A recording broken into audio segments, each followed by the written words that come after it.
Buongiorno, benvenuti alla TG Sicilia. Le principali notizie. Incendio la notte scorsa nel centro di Palermo, in fiamme un attico andato distrutto, intossicati in 5, una coppia di genitori e i 3 figli piccoli, sgomberate altre 3 famiglie ai piani inferiori. Messina, sospeso il primario di chirurgia all'ospedale Piemonte, è accusato di chiedere 1.500 euro ai pazienti per scavalcare le liste d'attesa.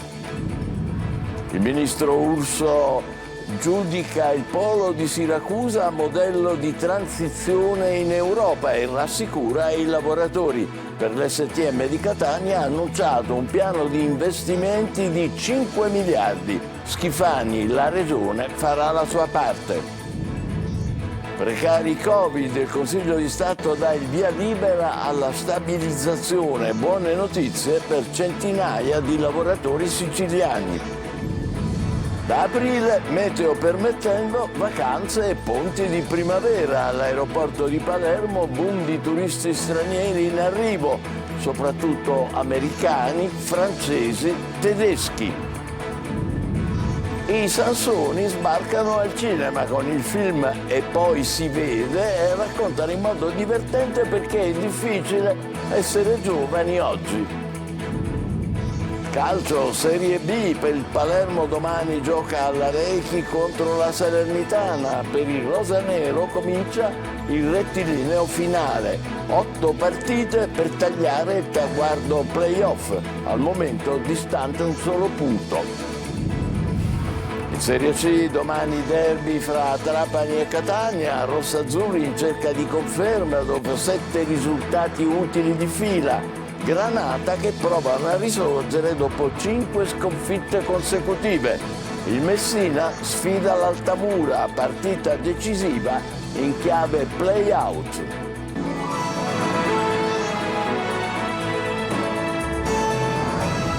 Bentrovati, notte di fuoco, 5 persone intossicate, 3 sono bambini, nel centro di Palermo. In fiamme un attico che è andato distrutto, sgomberate altre 3 famiglie ai piani inferiori. Maglio viola. Notte di paura in pieno centro di Palermo, a pochi passi da Via Libertà e dalla sede decentrata della prefettura, in pieno storico quartiere del Borgo Vecchio. Un incendio è divampato in un appartamento all'attico di una palazzina storica di 3 piani in via Archimede. Le fiamme sono divampate per cause che dovranno essere accertate, ma hanno velocemente avvolto la parte alta dello stabile, distruggendo completamente sia l'attico che il superattico. 5 le persone intossicate, mentre altre 3 famiglie abitanti ai piani inferiori sono state sgombrate dallo stabile. Gli intossicati sono gli appartenenti al nucleo familiare abitante nell'appartamento andato a fuoco. Si tratta di moglie, marito e 3 bambini, tutti accompagnati in ospedale con sintomi di intossicazione, ma nessuno di loro è in pericolo di vita. L'allarme è scattato dopo le 3:30 della notte e alle 3:35 sul posto c'erano già i vigili del fuoco, la cui caserma sorge non lontano. Le operazioni di spegnimento sono durate tutta la notte per concludersi soltanto alle 7:40 di questa mattina. Spento l'incendio sono stati avviati i sopralluoghi per valutare le condizioni generali dello stabile. Messina pretendeva mazzette per accelerare gli interventi chirurgici, sospeso un primario dell'ospedale Piemonte che intascava 1.500 euro dai pazienti per scavalcare le liste d'attesa. Francesco Triolo. Induzione indebita a dare o ricevere utilità, il reato contestato a Vittorio Lombardo, il primario dell'unità operativa semplice di chirurgia generale dell'ospedale Piemonte, sospeso dall'esercizio della professione sanitaria su provvedimento del GIP di Messina. Una vicenda che però ancora deve chiarire tutti i suoi contorni e che è al centro di un'indagine dei carabinieri del NAS di Catania, coordinati dalla Procura, sui controlli effettuati nell'ambito dell'attività libero professionale intramuraria dei medici. Controlli, quelli disposti dalla Procura, che hanno riguardato anche l'ospedale Piemonte e che, alla luce della documentazione raccolta, ha portato l'attenzione degli investigatori sull'attività del primario dell'unità operativa semplice dipartimentale. Secondo quanto emerso, il primario avrebbe indotto numerosi pazienti, complessivamente circa una ventina di persone, a corrispondergli la somma di 1.500 euro con la prospettiva di essere sottoposti ad un intervento chirurgico in anticipo rispetto ai tempi ordinari.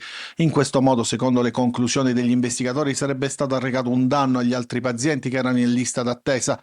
Gli investigatori hanno preso in considerazione considerazione il periodo compreso tra il 2021 e il 2024. Dagli accertamenti effettuati sarebbe emersa una condotta che secondo gli investigatori sarebbe stata reiterata e consolidata nei prossimi giorni. È previsto l'interrogatorio con il GIP, nel corso del quale il professionista, alla presenza del difensore di fiducia, potrà fornire una propria spiegazione dei fatti, chiarendo tutti gli aspetti della vicenda. Il polo di Siracusa, modello di transizione ambientale per l'Europa, l'ha detto il ministro delle imprese Urso, intervenuto nella sede di Confindustria a Siracusa. Posti di lavoro tutelati e riduzione drastica dell'inquinamento. Francesco Aloi. Da Roma a Siracusa, dal Ministero delle Imprese alla sede di Confindustria. Il ministro assicura che la transizione green nel petrolchimico di Priolo non farà perdere posti di lavoro. Parola di Adolfo Urso. Il protocollo, che è stato sottoscritto da quasi tutti i sindacati ed è stato sottoscritto poi anche con un addendum dalla Regione Sicilia, prevede espressamente un investimento complessivo di oltre 2 miliardi di euro in quello che a mio avviso deve essere l'obiettivo, clima e lavoro. Per il titolare del Mimit, clima e lavoro devono essere due mondi che vanno a braccetto. 2 miliardi di euro che consentirà a Versalesi di ridurre in maniera drastica le emissioni di CO2. Tutti gli ambientalisti dovrebbero sottoscrivere un documento di questo tipo. Ma nonostante ciò i lavoratori sono più che preoccupati, vedono un futuro incerto, anche se da più fronti arrivano rassicurazioni. Ministro Priolo, modello per l'Europa? Io penso che il polo industriale di Siracusa possa diventare un modello nella transizione ambientale in Europa. Massima attenzione anche sull'indotto e proprio su questo il 29 aprile ci sarà un altro tavolo ministeriale a Roma. Da Confindustria intanto arriva la massima soddisfazione. Sono tutti segnali fortemente positivi. Certamente la situazione è complessa, bisogna lavorare a testa bassa, ma le premesse ci sono. Anche per l'STM le rassicurazioni del ministro Urso e pure del governatore Schifani. Ha annunciato un maxi investimento per il sito di Catania. Giovedì i vertici al Ministero sono è in ballo il futuro di migliaia di lavoratori. Tonino De Mana. La partita decisiva della vertenza STM si giocherà il 3 aprile a Roma, ma da Catania è partito un segnale forte e chiaro. Il colosso italo-francese dei semiconduttori non ha alcuna intenzione di smobilitare, tutt'altro è stato annunciato un piano industriale che vedrà al centro il sito produttivo catanese con un investimento da 5 miliardi di euro. A confermarlo è il ministro per il Made in Italy, Adolfo Urso. L'azienda ha già detto oggi che quello di Catania è il più importante e significativo investimento che la multinazionale fa nel mondo. Garantire i livelli occupazionali e facilitare gli investimenti. Schifani ribadisce l'impegno del suo governo. Non lasceremo sfuggire nulla di intentato perché il giorno 3 possa registrarsi una condivisione non soltanto del piano industriale, che ritengo estremamente interessante, ma lo sforzo del governo e naturalmente fare in modo che i livelli occupazionali della stessa azienda non possano risentirne. In sintesi la Regione farà la sua parte? In sintesi la Regione farà la sua parte, nell'ambito delle disponibilità e delle misure che gli consentono di intervenire lo farà. Per Catania troppo importante il futuro di STM, come sottolinea il sindaco Trantino. È naturale che noi non possiamo governare le decisioni del mondo relativamente all'andamento dell'industria e alle fibrillazioni geopolitiche, però dobbiamo essere pronti ad anticipare qualunque congiuntura dovesse manifestarsi e credo che oggi al tavolo abbiamo dimostrato che siamo tutti pronti a recitare la nostra parte. Cauto ottimismo dei sindacati, ora tutti a Roma per il vertice del 3 aprile. Precari Covid, il Consiglio di Stato dà il via libera alla stabilizzazione. Buone notizie per centinaia di lavoratori siciliani. Tonino De Mana. Hanno prestato servizio per anni e gestito l'emergenza coronavirus. Non si sono mai tirati indietro per poi ritrovarsi quasi alla porta, senza speranze e senza futuro.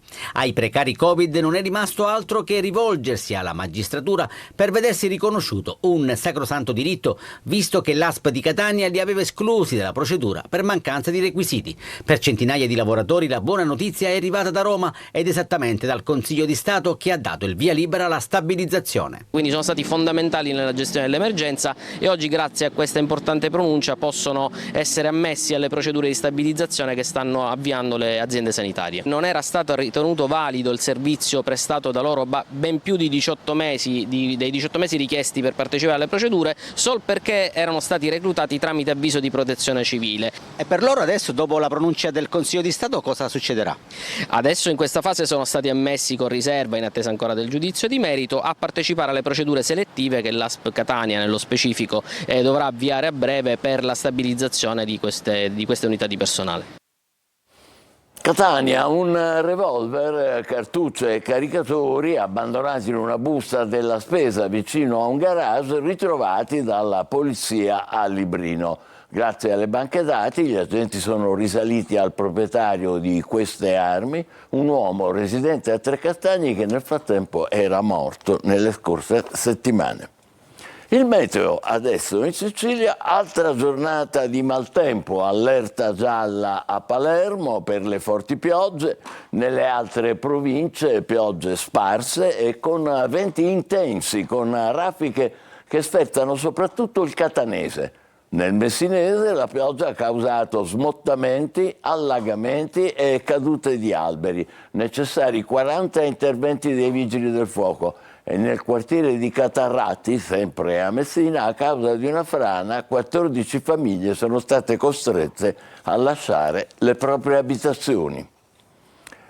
Ricordate adesso, stanotte si passa all'ora legale con le lancette degli orologi che vanno spostati avanti di un'ora. Diciamo dalle 2 alle 3, ma si può fare anche prima, andando a dormire prima. Il passaggio dall'ora solare a quella legale ci farà dormire 60 minuti in meno, ma da domani le giornate ci sembreranno più lunghe, avremo più luce almeno per i prossimi 7 mesi.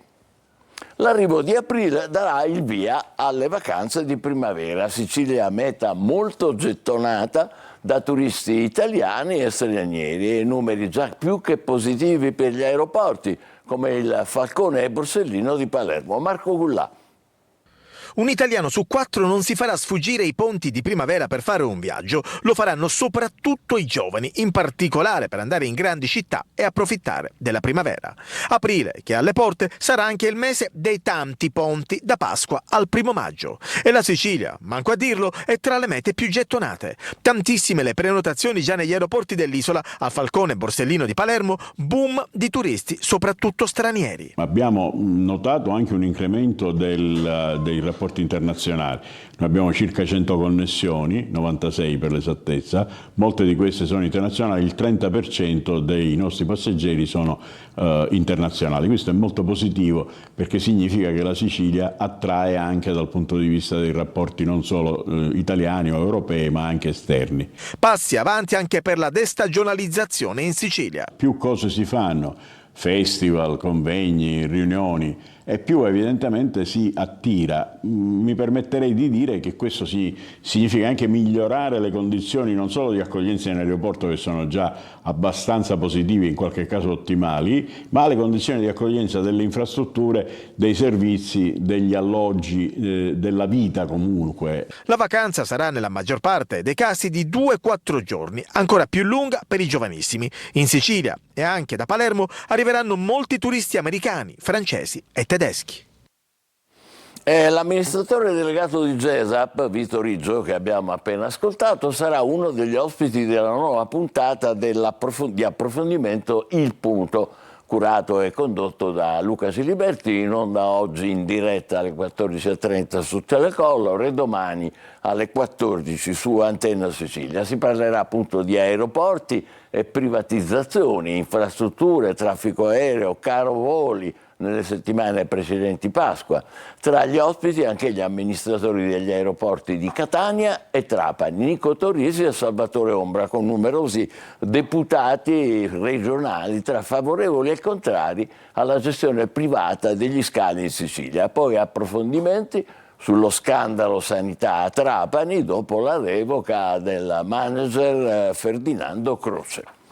Da oggi e per i prossimi 3 mesi chiusa la principale strada d'accesso a Taormina, la via Garipoli, una chiusura necessaria per rimuovere i pericoli di smottamento dovuti ai lavori del raddoppio ferroviario. Francesco Triolo. Per chi dovrà raggiungere Taormina saranno 3 mesi infernali, proprio in concomitanza con l'avvio della stagione estiva. Da oggi per 109 giorni sarà chiusa la strada di accesso a nord della città, la via Garipoli, quella che si imbocca una volta usciti dallo svincolo dell'autostrada. Una chiusura resa necessaria per consentire la messa in sicurezza del costone prevista già nell'ambito della costruzione della nuova stazione ferroviaria della linea Giampilieri-Fiumefreddo, con la sistemazione del versante roccioso che sovrasta l'arteria tramite la rimozione di un ammasso roccioso che incombe. I disagi saranno non pochi per residenti, turisti e titolari delle attività economiche, ma l'intervento non è più rinviabile, anche perché già nell'autunno del 2021 si è verificato un distacco che aveva creato allarme. Adesso, dopo il monitoraggio del versante da parte dei tecnici di Rete Ferroviaria Italiana, la decisione di intervenire dopo la riunione operativa in prefettura, il Comune di Taormina ha disposto l'ordinanza ed un piano di viabilità alternativa, soprattutto per salvaguardare l'immagine e il sistema produttivo di Taormina e Castelmola.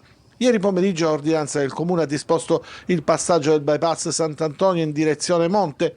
I veicoli del trasporto pubblico locale transiteranno da via Pirandello fino al terminal bus, così come i pullman turistici che potranno arrivare ai parcheggi Porta Catania e Lumbi, con divieto di accesso al terminal bus di via Pirandello. I pullman di Gran Turismo, legati soprattutto all'attività crocieristica, dovranno invece fermarsi nel parcheggio privato della stazione ferroviaria di Taormina e nell'area di parcheggio di via Mario Arrigale Toianni, e da qui i passeggeri potranno proseguire con minibus che svolgeranno un servizio di navetta per raggiungere la città. Spettacolo, i Sansoni ora anche al cinema con il film E poi si vede, raccontano in modo divertente come è difficile essere giovani oggi. Desiree Ferlito. Ci sono i cappuccini! Cappuccino, sì! Presentato al cinema Metropolitan di Palermo il film esordio dei Sansoni. Fabrizio e Federico Sansone, fratelli nella vita e nel lavoro, attori e comici siciliani campioni del web, raccontano con una trama semplice quanto è difficile essere giovani. 3 case, 3 ragazzi, lo stesso obiettivo: vincere il concorso per un posto da impiegato nell'ufficio legale del comune. Federico, laureato in giurisprudenza, ma solo per compiacere il padre consigliere, spera in una sua raccomandazione che non arriverà mai. Tu sei figlio di Giuseppe Pagano e Giuseppe Pagano, da 20 anni consigliere comunale di Malvasia, non ha mai raccomandato nessuno. Detto questo, ci vediamo stasera. Fabrizio, avvocato sulla carta ma non praticante nella vita, tenta di superare l'ennesima prova statale, e Luca, interpretato da Giacomo Ciciriello, che da quando è nato ha avuto sempre la strada spianata. In 100 minuti i 2 protagonisti riescono a definire, scherzandoci su, e quando si scherza si dice sempre la verità, quale sia la dimensione sociale dei trentenni, età di mezzo sfilacciata e scombinata, svilita e sottovalutata. Noi abbiamo raccontato una storia italiana che è quanto è difficile essere giovani oggi e probabilmente vale anche poi per tutto il mondo, con differenze sul lavoro, col rapporto proprio anche con la società, la famiglia. In realtà la nostra generazione e quella dei nonni hanno una cosa in comune, che loro la pensione ce l'hanno bassa e noi non l'avremo mai, quindi proprio ci siamo ritrovati. C'è un punto di incontro. Nel cast del film, già nelle sale, insieme ai fratelli Sansone, moltissime stelle del cinema siciliano, come Lucia Sardo, Donatella Finocchiaro, Domenico Centamore, Paola Minaccioni ed Ester Pantano. C'entra offendere ora, signora? No, signora, io sono la babysitter, noi non abbiamo figli. E soprattutto non abbiamo 17.000 euro. Signora, ci scusi, arrivederci. Ha cominciato lei però. È il momento della nostra pausa, tra poco il calcio con il Palermo che domani sfida la Salernitana e sempre domani riflettori puntati sul derby tra Trapani e Catania. State con noi.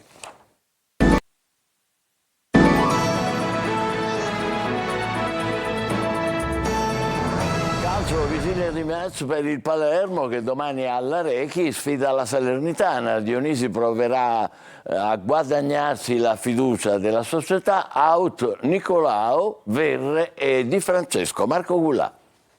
C'è un dato che può certamente incoraggiare il Palermo in vista della trasferta di domani alla Recchi contro la Salernitana. Al rientro dalla sosta i rosanero hanno sempre fatto punti. Domani per i siciliani inizia il rettilineo finale, 8 partite alla fine del campionato per tagliare il traguardo playoff, al momento distante un solo punto. Sono state settimane di riflessioni, di possibili ribaltoni in panchina. Dionisi è rimasto, ma ovviamente il quasi esonero lo ha turbato e non poco. No, non mi tiro indietro dalle responsabilità, ma non mi soffermo troppo su quello che è stato, perché so che conta relativamente. A me quello che interessa è vedere ragazzi che si allenano bene, e questo lo fanno, e ragazzi che giocano con la serenità, non sempre, questo mi dispiace, ma che cercano di riportare in campo quello che è una mentalità e un'idea. Poi purtroppo anche nell'ultima partita la mentalità è cambiata nel momento che poteva essere la partita molto più positiva e molto più in discesa per noi.